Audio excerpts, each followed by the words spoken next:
Je suis Sylvain Vaccarès, je suis dans le monde de la formation depuis plus de 20 ans. Ma spécialité c'est le digital learning, d'accompagner des organisations dans la mise en œuvre de dispositifs de formation digitale. Et j'enseigne notamment ces techniques, ces méthodes en fait, à l'université dans le cadre d'un master et de différents diplômes qui ont pour spécialité la formation digitale.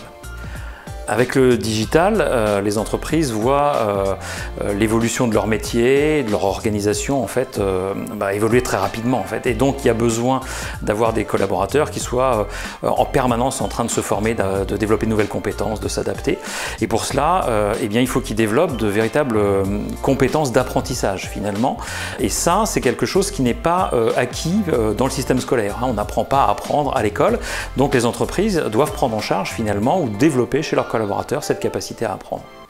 Les adultes, souvent, on le constate, moi je fais de la formation pour adultes depuis longtemps, ont un vrai problème finalement méthodologique, c'est-à-dire qu'ils ne savent pas tellement comment aborder le problème. Alors souvent ils ne se connaissent pas très bien, ils ne connaissent pas très bien leur méthode en fait, leurs préférences d'apprentissage, ils ne savent pas bien comment s'organiser, ils ne connaissent pas forcément bien les outils digitaux aussi, dans le cadre de la formation digitale, auxquels ils peuvent faire appel pour améliorer leurs compétences.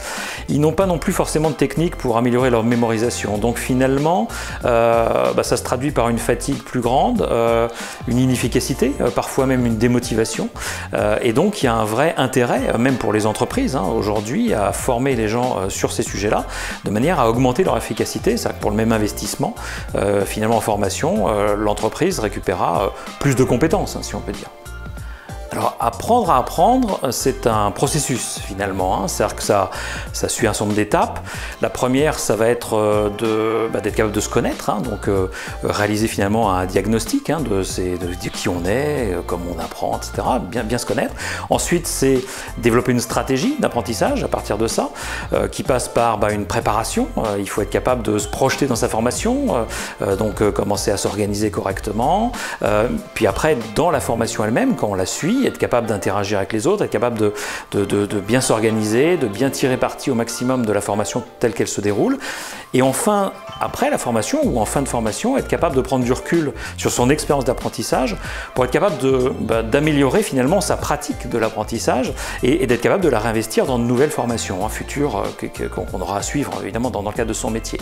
Ça veut dire que pour l'entreprise finalement, l'investissement on le voit bien. Si le salarié, le collaborateur est capable en fait de mieux apprendre, il se sentira mieux dans sa formation, il développera de meilleures compétences, il sera mieux dans son travail. C'est donc un investissement rentable pour l'entreprise, assurément. Et donc c'est un peu ça qu'on va voir dans cette formation, on va voir un petit peu ces différentes étapes pour essayer d'améliorer la capacité d'apprentissage des collaborateurs pour rendre les formations et leur satisfaction finalement plus grande dans la formation.